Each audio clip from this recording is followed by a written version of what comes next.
14 first-class passengers can out-earn an entire economy cabin on one flight, revealing structural airline revenue concentration.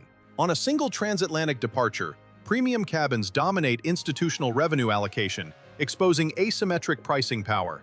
Airlines do not merely sell transportation, they segment willingness to pay precisely, converting cabin hierarchy into economic leverage. In this analysis, we quantify cabin revenue mechanics and fuel volatility exposure, clarifying aviation's structural profit engine. A British Airways 777 operating London to Washington demonstrates revenue concentration directly, highlighting premium dominance. 122 economy seats near $876 generate constrained aggregate revenue, limiting yield density materially. 40 premium economy seats above $2,000 produce comparable revenue totals, intensifying contribution concentration structurally. 48 business seats exceeding $6,000 create over $300,000 revenue, reshaping aircraft-level economics decisively.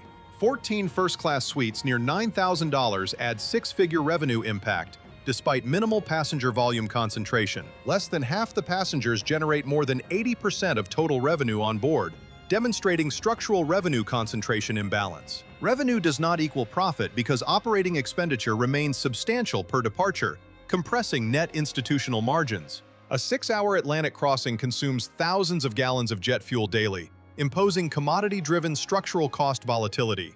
Fuel expenses can approach $60,000 per departure on wide bodies, reflecting direct exposure to global oil price volatility cycles. Crew compensation, maintenance accruals, airport charges, and aircraft leasing remain fixed obligations, reinforcing structural cost rigidity. Premium cabins absorb these institutional cost burdens across each departure, sustaining long-haul structural financial viability. Airlines operate within capital-intensive fixed-cost frameworks across fleets globally, limiting short-term financial flexibility structurally. Wide-body aircraft leasing frequently exceeds $1 million monthly per unit, intensifying balance sheet capital pressure materially. Each departure must recover depreciation financing and heavy maintenance reserves, embedding structural economic burden across operations. Marginal seat revenue therefore determines profitability thresholds precisely, defining institutional resilience metrics across networks. Economy fares often approach marginal operating cost per passenger on board, constraining structural revenue expansion capacity. Their strategic function maximizes load factor across departures consistently, stabilizing long-term asset utilization efficiency structurally. Yield measures revenue per passenger mile flown systematically, quantifying structural economic intensity across global route networks. Premium cabins elevate revenue per available seat mile substantially, widening institutional contribution margins across long-haul networks. Airlines monitor RASK revenue per available seat kilometer continuously, benchmarking institutional performance across competitive markets. They compare RASK against CASK cost per available seat kilometer rigorously, measuring structural efficiency.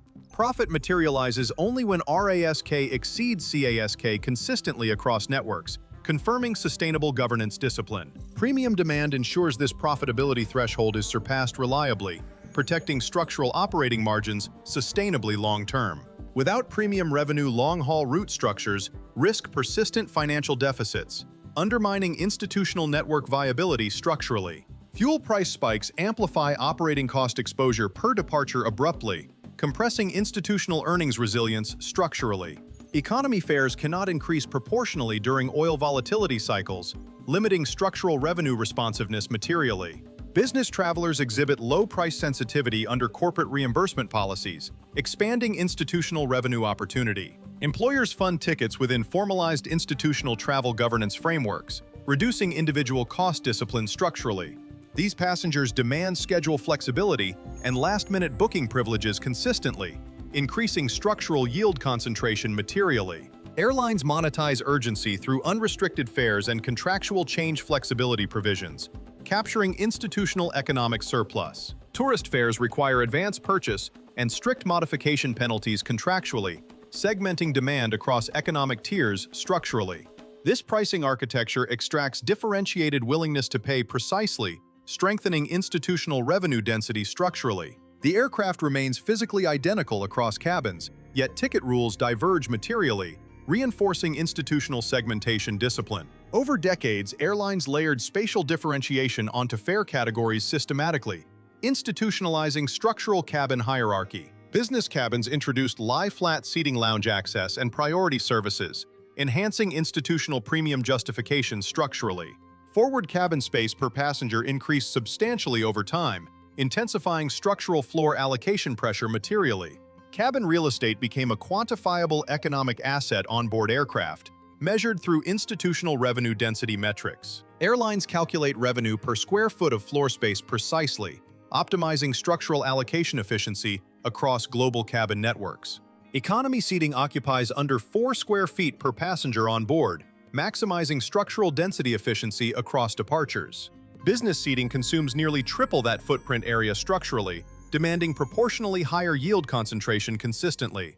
First-class suites exceed 30 square feet per passenger consistently, elevating structural cost exposure materially across operations. Higher spatial allocation requires proportional revenue intensity per seat consistently, ensuring economic efficiency structurally. Business class frequently achieves superior revenue per square meter onboard aircraft, strengthening institutional return metrics materially. First class rarely outperforms business proportionally in density calculations on board, weakening long-term financial justification structurally.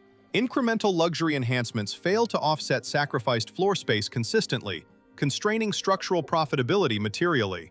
Airlines gradually remove first-class cabins from fleets strategically, reallocating space toward higher-yield seating configurations structurally. Additional business seats raise aggregate revenue potential per departure materially, improving institutional margin concentration structurally. Cabin configuration becomes a quantitative financial optimization exercise on board, guided by institutional demand modeling rigorously. Fleet planners simulate corporate and leisure demand scenarios continuously, mitigating structural volatility exposure systematically. Routes with concentrated corporate demand justify dense premium cabin layout structurally, sustaining long-term yield concentration. Leisure-heavy markets require expanded economy capacity allocation structurally, preserving high load factor stability across cycles. High load factor dilutes fixed operating cost per departure significantly, reinforcing institutional governance discipline across network operations. Empty premium seats rapidly erode revenue density performance materially, amplifying structural inefficiency risk across departures. Dedicated all-business aircraft experiments illustrate demand concentration limits clearly, constraining scalable revenue architecture. Premium markets rarely fill entire wide-body cabins consistently across demand cycles, restricting structural network viability materially. Balanced cabin mixes stabilize route economics systematically over time, protecting institutional revenue performance structurally. Checked baggage fees generate ancillary revenue per passenger consistently, reinforcing institutional economic contribution. Transatlantic checked bags often cost $70 to $100 per passenger, adding incremental structural yield concentration.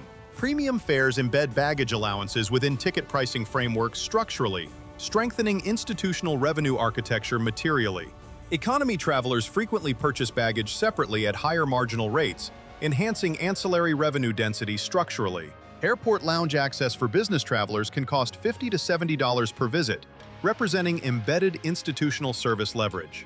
Annual lounge memberships may exceed $600 institutionally, integrated into premium pricing governance frameworks structurally.